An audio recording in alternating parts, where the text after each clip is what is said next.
The atmospheric sensors started screaming their warnings around 18:00 station time. Ethan Cross glanced up from his dinner, rehydrated pasta that was somehow both bland and aggressively salty, and checked the weather display projected on his habitat wall. Bad, very bad. Electrical storm rolling in from the eastern highlands, bigger than anything he'd seen in 3 months of solitary survey work on Theta 7. The readings showed electromagnetic activity that would fry unprotected equipment and cook organic tissue within minutes of exposure. Great, Ethan muttered, abandoning his meal to secure the habitat. He'd been through a dozen storms during his posting, but this one looked particularly violent. Time to batten down and wait it out. He sealed the outer doors, activated the electromagnetic shielding, checked that all his survey equipment was safely inside or rated for extreme weather. The habitat was designed for exactly this: reinforced structure that could withstand Theta 7's worst atmospheric tantrums while keeping its occupants safe and relatively comfortable. The storm hit with impressive fury. Lightning that wasn't quite lightning, more like atmospheric discharge that turned the sky purple and white, cracked overhead constantly. Wind that wasn't quite wind, more like pressure differentials that could tear equipment from its moorings, howled around the habitat's curved walls. Ethan had learned not to watch. The display of raw planetary violence was beautiful, but also deeply unsettling. He was settling in with a book, actual paper book, shipped at great expense because 3 months alone required old-fashioned comfort, when he heard something over the storm's roar. Impact against his outer door. Not debris. Ethan had learned to distinguish the random percussion of storm-tossed material from deliberate contact. This was rhythmic, purposeful, someone pounding. That was impossible. Ethan was alone on Theta 7, the only human installation on a moon undergoing preliminary atmospheric surveys before terraforming consideration. He hadn't been notified of any incoming personnel. Ships didn't land during storms like this, too dangerous, too likely to get fried by atmospheric discharge. But the pounding continued, desperate, insistent. Someone was outside in a storm that would kill them within minutes. Ethan didn't hesitate. He ran to the airlock controls, overriding the safety protocols that insisted opening the outer door during active storm was suicidally stupid. If someone was outside, they were dying. Seconds mattered. The outer door cracked open, and a figure stumbled into the airlock. Tall, definitely not human even through the environmental suit. The airlock cycled automatically, but Ethan could see their suits smoking from electrical damage, systems failing, movement becoming sluggish. When the inner door opened, the figure collapsed forward. Ethan caught them, his shorter human frame struggling with their height and weight, dragging them inside and sealing the door behind them. Their suit was badly damaged, multiple breach points, life support failing, helmet's faceplate cracked. "Hold on," Ethan said, reaching for the helmet releases. "I'm getting you out of this thing." The helmet came off and Ethan froze. Velkari. He was looking at a Velkari woman, unmistakable with those long, elegant ears now flat against her head, silver eyes wide with pain and shock, skin shifting through colors that might mean distress or injury or both. The Velkari were isolationists, claiming vast territories and responding to intrusions with overwhelming military force. Humanity had minimal contact with them, and what contact existed was tense at best, openly hostile at worst. And one of them had just crashed into his habitat during a storm. She stared at him, and he watched realization hit as she registered what he was. "Human," she whispered, the word translated by her suit's damaged but still functional system. Her hand moved toward what was definitely a weapon holstered at her hip, then stopped. She was badly injured, burns visible on her arms and exposed neck where the suit had failed, her breathing labored, her whole body trembling with shock and pain. She needed medical attention immediately. She was also staring at him like he was a threat, her ears angled in expressions Ethan's basic xenobiology knowledge identified as fear and aggression mixed together.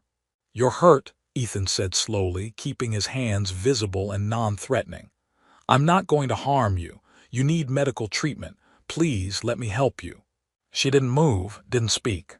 Just watched him with those silver eyes while her damaged suit continued failing, and her injuries clearly worsened by the second.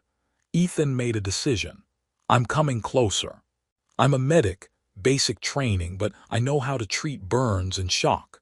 I'm going to help you whether you want it or not, because letting you die in my habitat isn't an option I can live with.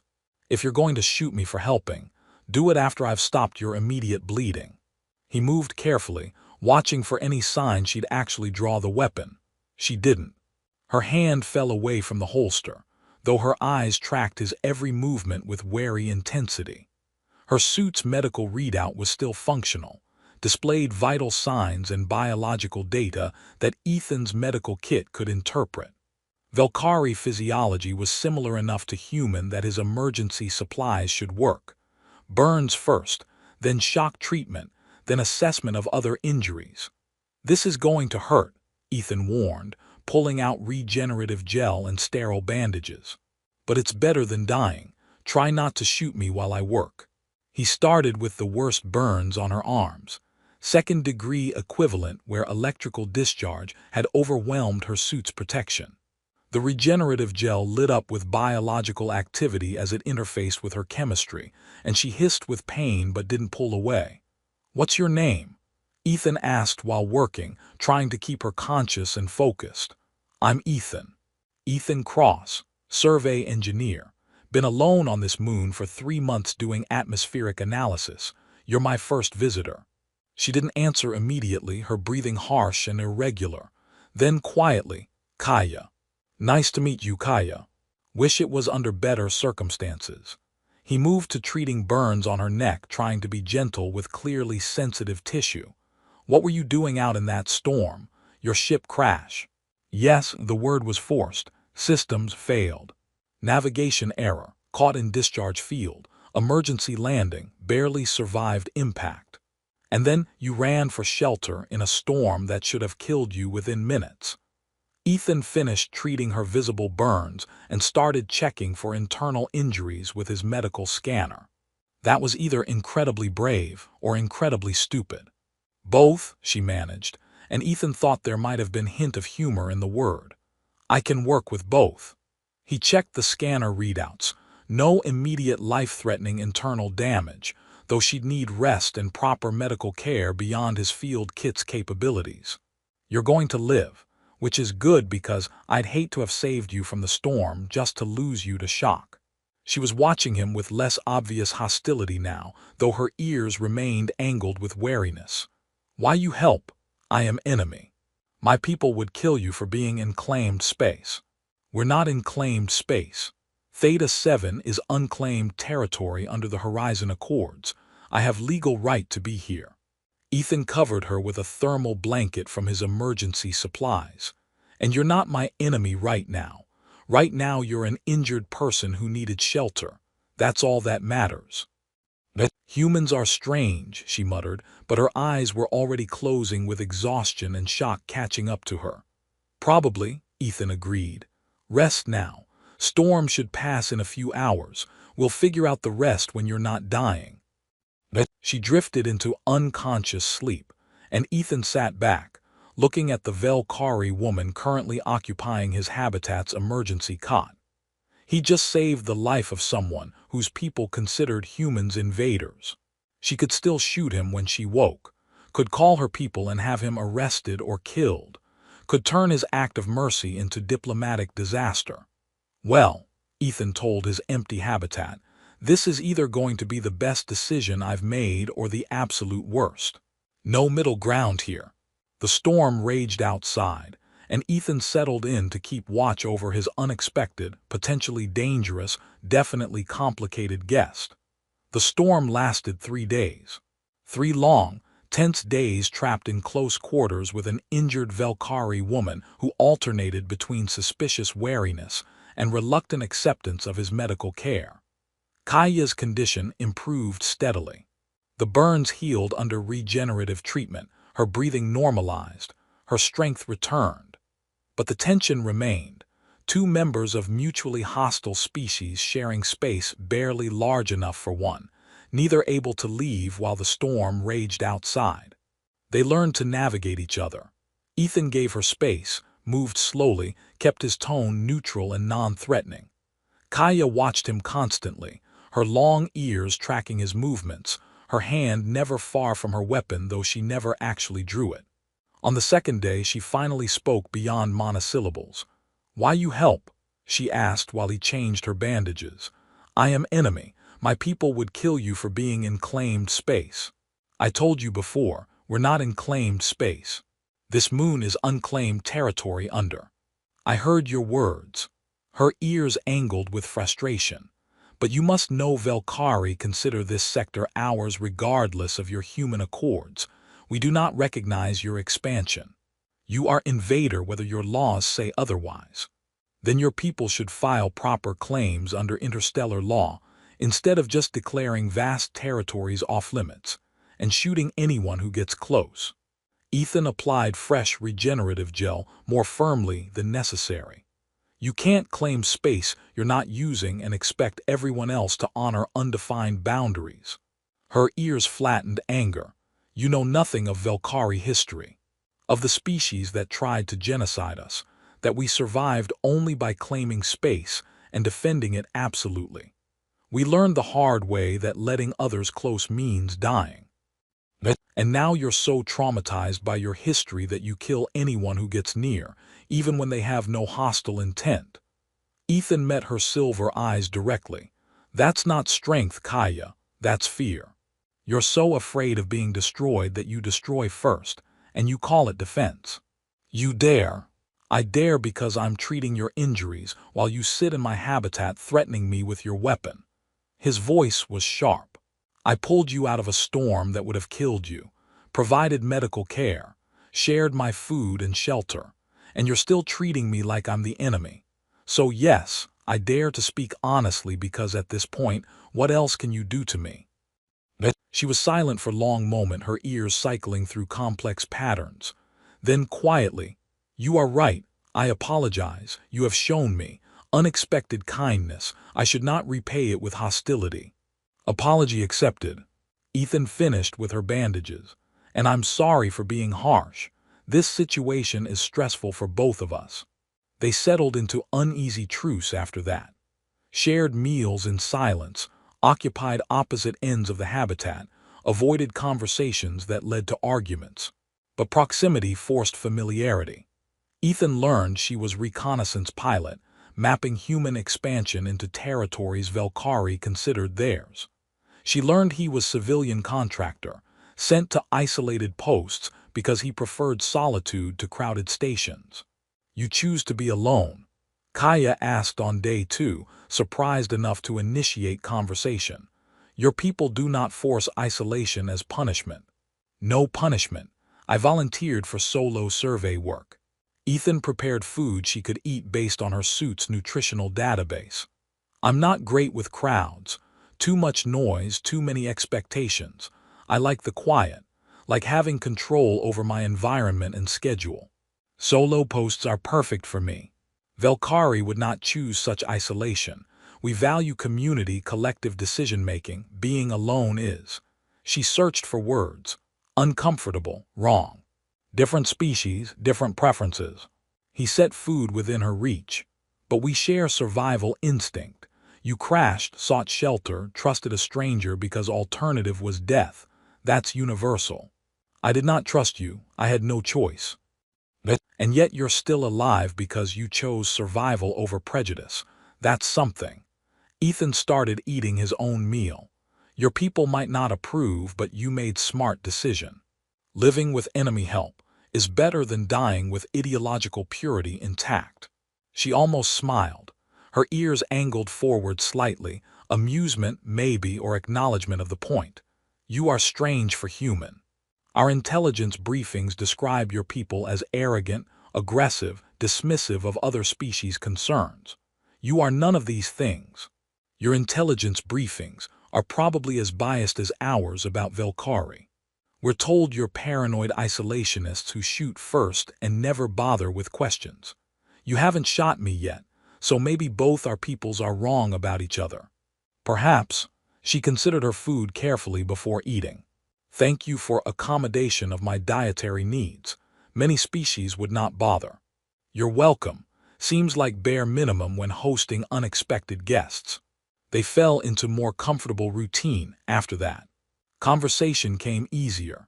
She told him about Velkari culture, about their history of near extinction and the defensive paranoia that followed.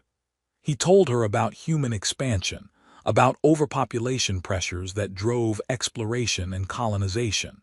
We're not so different, Ethan observed one evening while the storm continued raging outside. Both our species have trauma that drives our behavior. Yours makes you defensive and isolated. Mine makes us expansionist and aggressive. We're both reacting to fear, just in opposite directions. Your species doesn't seem afraid, Kaya countered. You push into everything without hesitation, claim territories without concern for existing inhabitants. Because we're afraid of being trapped, of running out of room and resources like we nearly did on Earth. Expansion is our survival instinct. Find more space before we suffocate in what we have. It's not malicious. It's desperation disguised as boldness. She was quiet for a long time, her ears angling through thoughtful patterns. I had not considered that perspective. Our briefings present humans as arrogant conquerors, not desperate survivors seeking room to breathe.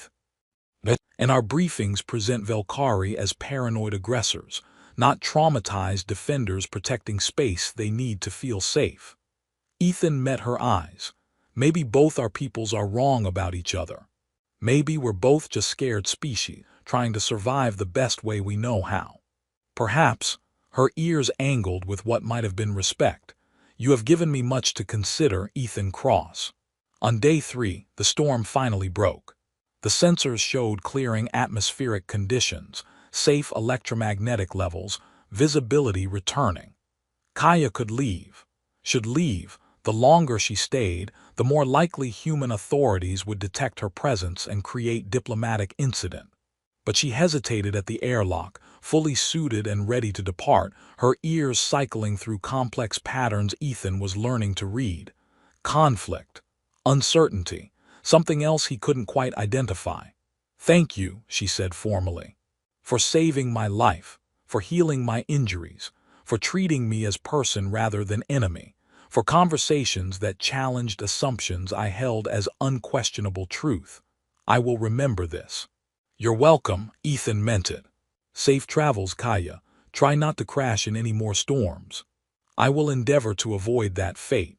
She turned to leave, then stopped, turned back. Ethan Cross, if our peoples were not enemies, I believe we could have been friends. You have character I respect, courage to help without expectation of reward, willingness to question your own biases, capacity for kindness to those who do not deserve it. These are rare qualities in any species. Thanks. You're not so bad yourself once you stop pointing weapons at me. He smiled to show he was joking. If circumstances were different, yeah, I think we could have been friends. She nodded, her ears angling with something like sadness, and left through the airlock. Ethan watched her cross the storm-scarred landscape toward her crashed ship, her figure growing smaller until she disappeared over a ridge. He was alone again. The habitat felt emptier than before she arrived. 3 days of forced companionship had been stressful but also significant, important. He'd learned more about Velkari culture from direct conversation with Kaya than from months of intelligence briefings. And he'd miss her, which was stupid. She was potential enemy who'd threatened him repeatedly. But he'd miss the conversations, the cultural exchange, the challenge of bridging species differences through forced proximity. Back to solitary surveys, Ethan told his empty habitat. At least it won't be boring. Can't wait to explain this in my next report. He turned back to his equipment, ready to resume the routine that had been his life for 3 months. Then he heard footsteps. turned to find Kaya standing in his airlock again, her helmet off, her ears angled with expression he finally recognized. Hope mixed with fear, decision mixed with doubt. Or, she said quietly, "You could come with me." What? Ethan was certain he'd misheard. The storm must have damaged his ears or his brain. People leave you in solitude that would drive most beings to psychological instability. You have skills that would be valued in Velkari territory. Engineering expertise, diplomatic capability, the ability to see past species prejudice that most cannot manage. You could come with me, not as prisoner but as guest, advisor, perhaps something more if you chose. Your people would kill me the moment I set foot in Velkari space, Ethan said, his brain struggling to process what she was suggesting. You said yourself, Velkari see humans as invaders, threats, enemies to be eliminated. Why would they tolerate me? Because I have rank and influence within Reconnaissance Command. Because Velkari law recognizes life debt. You saved me, which creates obligation and protection under our customs. Because I would claim you as my responsibility, my charge, and any who harmed you would answer to me personally. Her silver eyes held his with startling intensity. I could protect you, and after 5 days of observing your character, your competence, your capacity for seeing individuals rather than just species categories, I believe you would not merely survive among Velkari but potentially thrive. You understand isolation. You respect boundaries. You value competence over appearance. These are qualities my people prize highly, even if they claim to hate your species. You're serious? Ethan stared at her, searching for any sign this was elaborate joke or trap. You're actually asking me to abandon my survey post and fly into hostile territory with someone I met 5 days ago during an electrical storm? Yes. She moved closer, her ears angled forward with determination mixed with something softer. Because these 5 days have shown me something I did not expect to discover. Humans can be honorable. You specifically can be trusted. You have integrity that transcends species loyalty. And I find I do not wish to say goodbye and never see you again when saying goodbye is not actually necessary. Kaya, Ethan's voice caught. Even if I wanted to, and I'm not saying I do, I have a contract, obligations to the survey company, responsibilities I can't just abandon because an alien I saved from a storm asked me to run away with her. Your contract confines you to isolated moon for 6 more months with no human contact, performing work that automated systems could accomplish equally well. You told me yourself, you took this assignment because you prefer solitude to crowded stations. But there is difference between chosen solitude and enforced isolation, between having space to yourself and having no one at all. Her ears angled with something like concern. I watched you during our days together. You are lonely, Ethan Cross. You hide it well, bury it under routines and work, and pretending isolation is preference rather than resignation. But I see it, and I am offering alternative. Come with me. See Velkari space. Meet my people as individual rather than enemy representative. Perhaps help bridge the gap between our species that diplomats have failed to cross for generations. Perhaps, her ears flattened with obvious embarrassment, perhaps simply spend time with someone who understands what it means to be separate from your people, even when surrounded by them. Ethan wanted to refuse, should refuse. This was insane on every possible level. Abandoning his post would break his contract, potentially end his career in survey work. Going to Velkari space was dangerous. Their military might decide he was spy or threat regardless of Kaya's protection. And even if he survived the political implications, there was the simple fact that he was considering leaving everything familiar to fly into unknown territory with someone he'd known less than a week. But he was also thinking about 6 more months of absolute solitude on Theta 7, about the creeping loneliness he'd been ignoring, the way conversations with automated systems had started feeling almost real because he needed interaction so badly. about how alive he'd felt during these 5 days with Kaya, even with the tension and danger and mutual suspicion, about how empty the habitat felt now that she was preparing to leave. "This is completely insane," Ethan said slowly. "Probably going to get me killed or arrested or cause diplomatic incident that sets back human-Valkyrie relations for generations.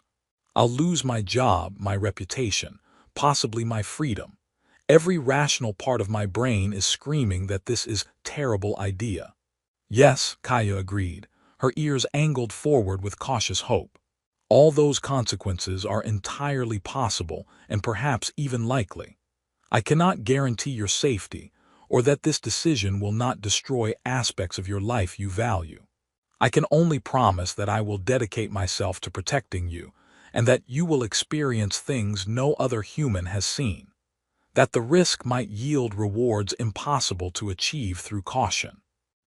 Ethan thought about the life he'd built, safe, predictable, isolated. Thought about the person he'd been before this storm, before Kaya crashed into his habitat and forced him to see beyond his comfortable solitude. Thought about the choice he was facing and realized it wasn't really about rationality or safety or career concerns. It was about whether he had courage to choose possibility over certainty, connection over isolation, living over merely existing. "I need to secure the habitat," he said, making decision that felt simultaneously insane and inevitable. "Set it to automatic monitoring so the survey company doesn't panic when I don't check in. Gather my essential equipment. Leave message explaining I'm taking emergency leave due to circumstances beyond my control," which is technically accurate even if wildly incomplete. Kaya's ears shot straight up with joy, and for first time since he'd met her, she smiled, genuine expression of delight that transformed her entire face. "You're coming with me, truly." "I'm going to regret this," Ethan said, already moving to pack his critical gear. "But yes, I'm coming with you, taking absolutely insane risk, choosing uncertainty over safety, probably destroying my career and possibly my life. But you saved my life by seeking shelter here, and I saved yours by providing it. We've kept each other alive for 5 days through cooperation and mutual respect despite every reason to be enemies. That has to mean something. That has to be worth exploring rather than just walking away from. It means we are bound by shared survival," Kaya said quietly, watching him pack with obvious relief and pleasure. "By seeing each other as individuals rather than enemy representatives. By choosing connection over fear that our peoples have elevated to ruling principle. By recognizing that sometimes the most important decisions are made despite logic rather than because of it." Ethan packed quickly and efficiently. Clothes, personal effects, his technical equipment, data storage containing his survey work. Left automated message for his supervisor explaining that he was taking emergency leave due to first contact situation requiring immediate attention, which was accurate enough without revealing full insanity of what he was doing. Set the habitat to secure mode that would alert company if anyone tried to access it, but otherwise maintain standard operations. 20 minutes later, he was sealing the habitat behind him and following Kaya across storm-damaged landscape toward her crashed ship. The walk took nearly an hour over rough terrain, and Ethan used the time to process the enormity of what he was doing. He was leaving everything familiar, walking away from his contract and career, entering hostile territory with only Kaya's promise of protection between him and potential execution, and he felt more alive than he had in years. Kaya's ship was small but elegant, its design clearly more advanced than human equivalents. Streamlined hull that looked organic rather than constructed, technology that seemed to blur line between machine and living thing. Ethan ran his hand over the surface and felt it respond to his touch, warming slightly, as if recognizing new presence. "She's beautiful," he said honestly. "Your ship, she's incredible. She is called Dancing Through Storms in your language. She has been my companion for 7 years of reconnaissance work. She will welcome you aboard if you treat her with respect." Kaya entered through seamless opening that appeared at her approach.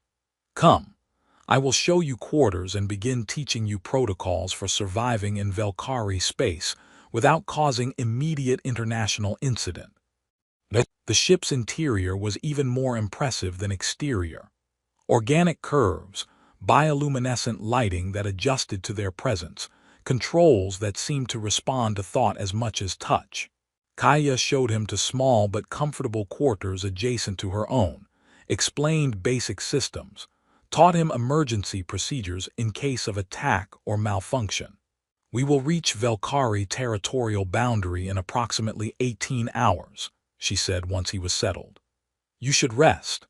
When we arrive, events will move quickly, and you will need all your mental resources for navigating first contact with my command structure without saying anything that gets you immediately arrested or killed.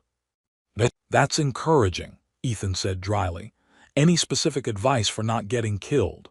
Don't mention human expansion plans.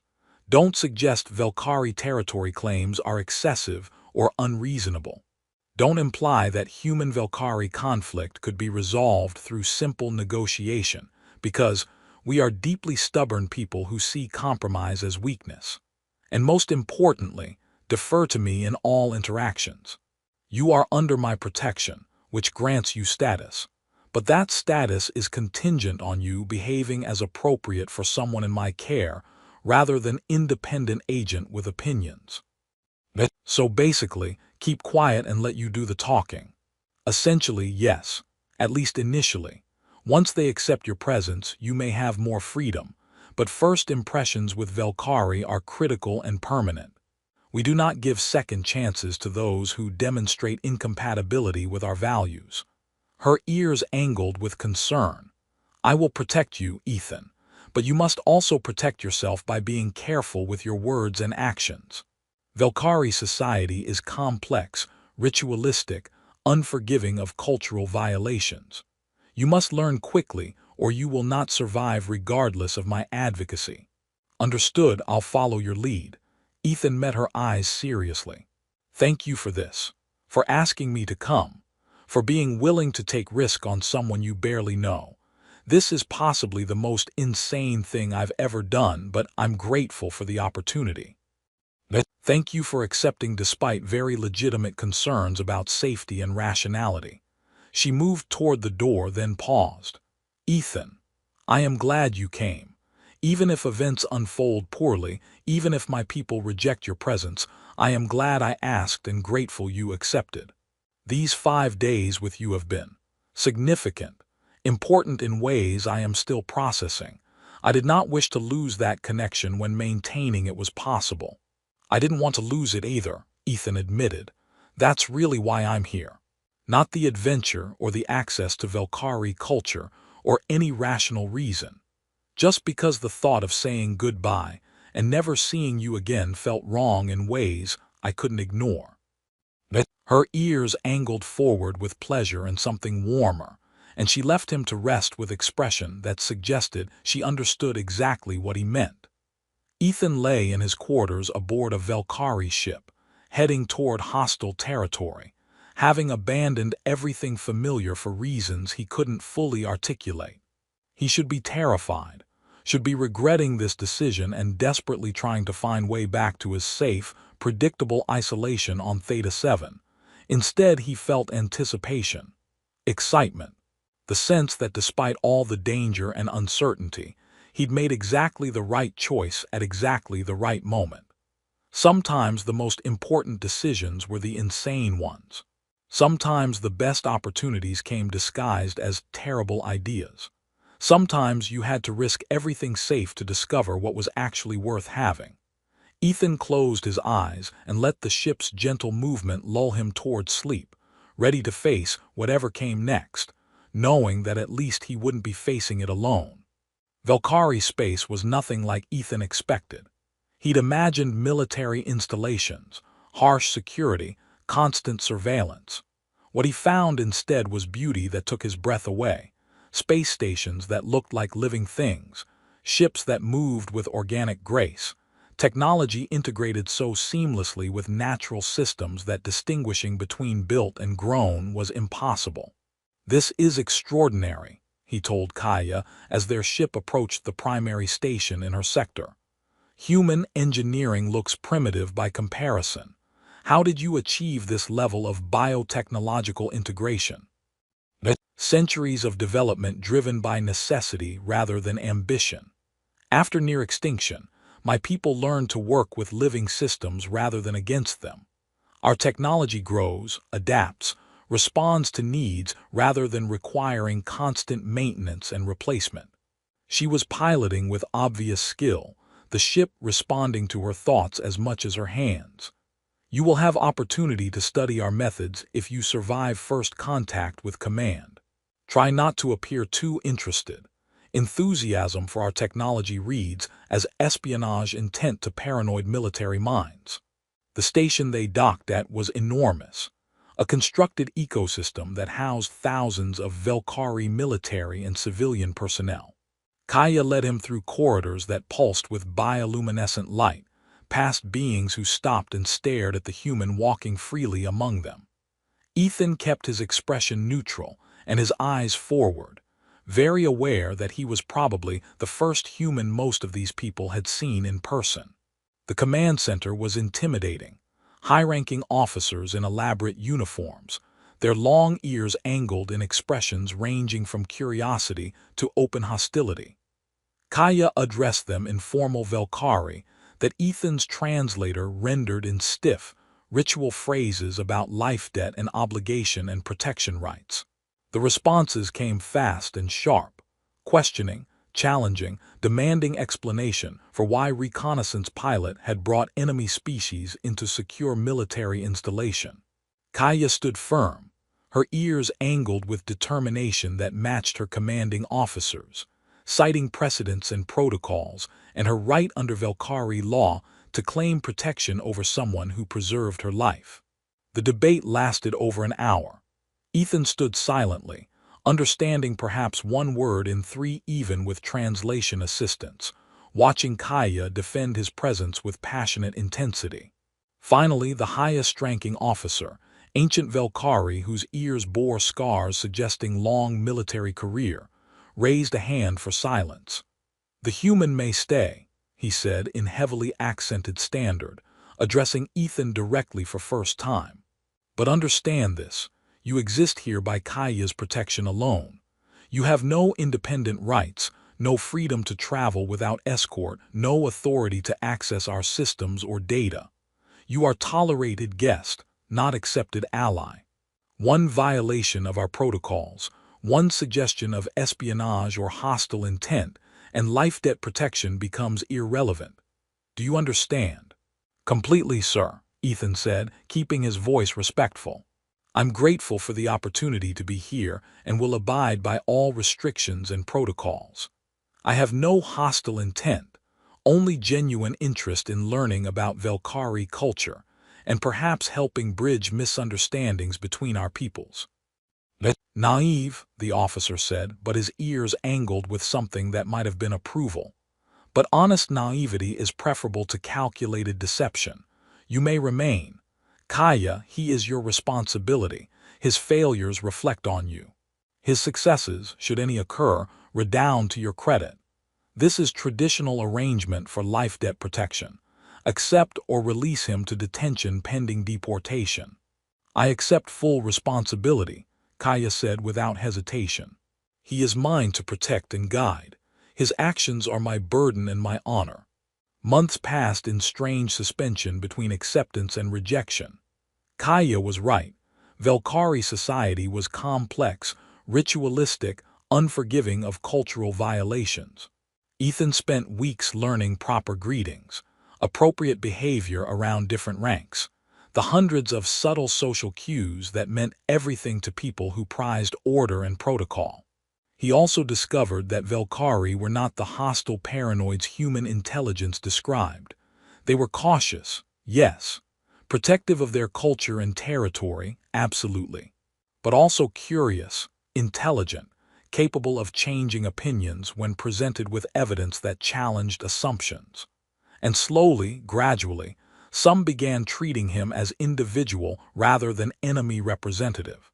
He worked in engineering, applying his skills to problems Valkyrie approached differently.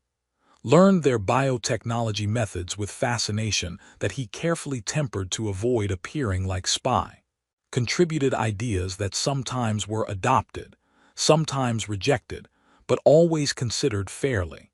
Made something approaching friends among younger Valkyrie who were less rigid about species boundaries than their elders. And he spent time with Kaya, far more time than his protected status strictly required. She was often assigned as his escort for security reasons, but they both knew the real reason was that they enjoyed each other's company.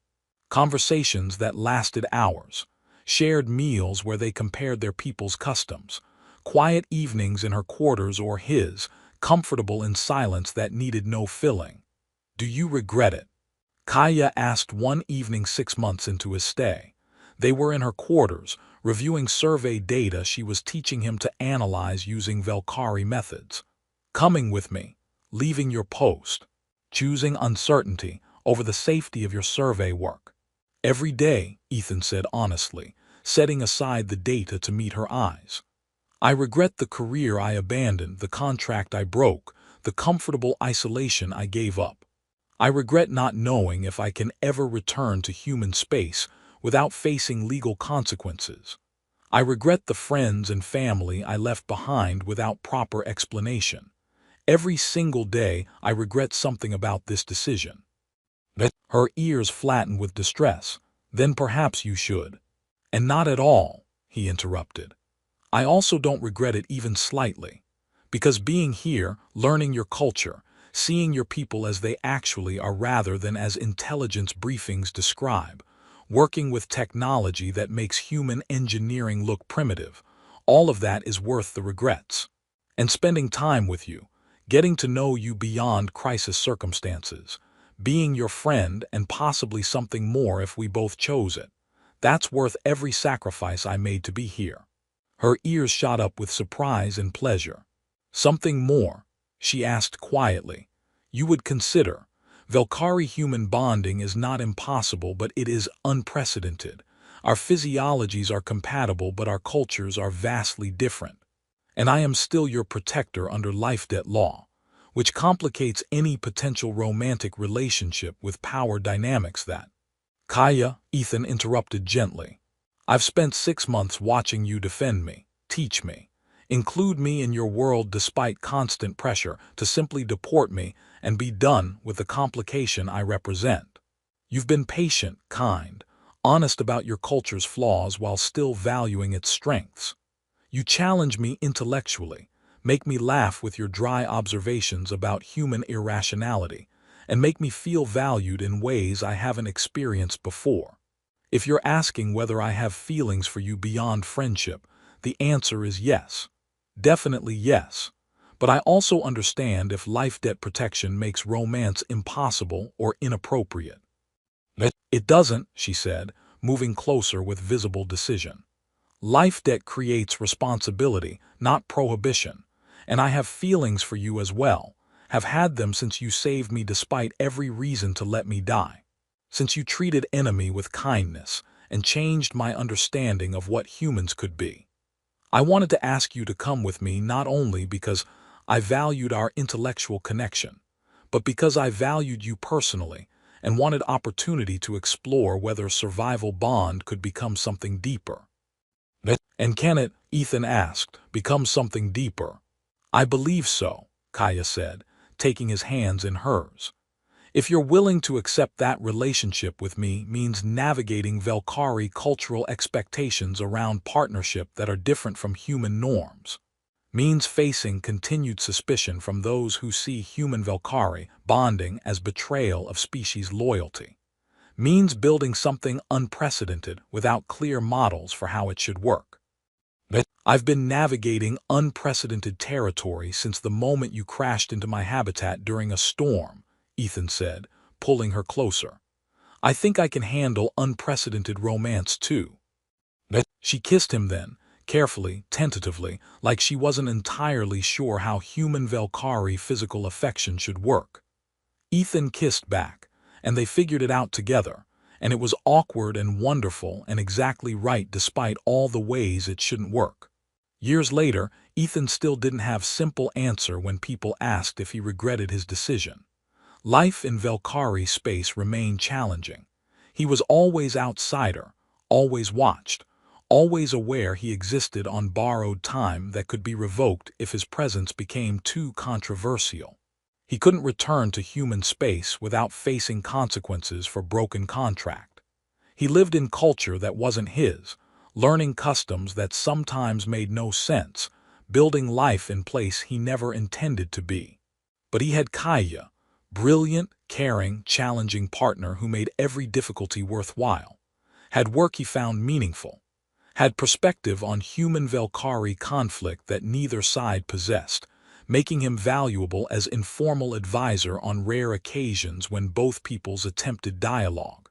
Had life that was complicated and uncertain, but never boring, never empty, never the isolated existence he'd been settling for before Storm forced him to choose different path. Do you regret it? Kaya asked sometimes, the question becoming ritual between them. Every day, Ethan always answered, and not at all. Contradictory human. Accurate assessment. He pulled her close, comfortable in their shared space that was neither human nor Valkyrie but something they'd built together. Thank you for crashing into my habitat during that storm, for asking me to come with you, for giving me choice between safe isolation and uncertain connection. Best storm I ever survived. Thank you for saving me, for accepting my invitation despite very reasonable concerns about survival and sanity, for choosing possibility over certainty. Her ears angled forward with contentment. Best crash landing I ever experienced, though I recommend we avoid repeating it. Agreed. One desperate survival bonding per lifetime is sufficient. They sat together in quarters aboard station that was slowly, grudgingly accepting human presence as part of their reality. Building future neither had planned but both had chosen, proving that sometimes best decisions started with storms and ended with unexpected love that transcended species and culture, and every logical reason it shouldn't work. Ethan had survived storm by offering shelter. Kaya had survived it by accepting help from enemy, and both had survived the aftermath by choosing connection over isolation, possibility over safety, each other over everything familiar. It was enough, more than enough everything.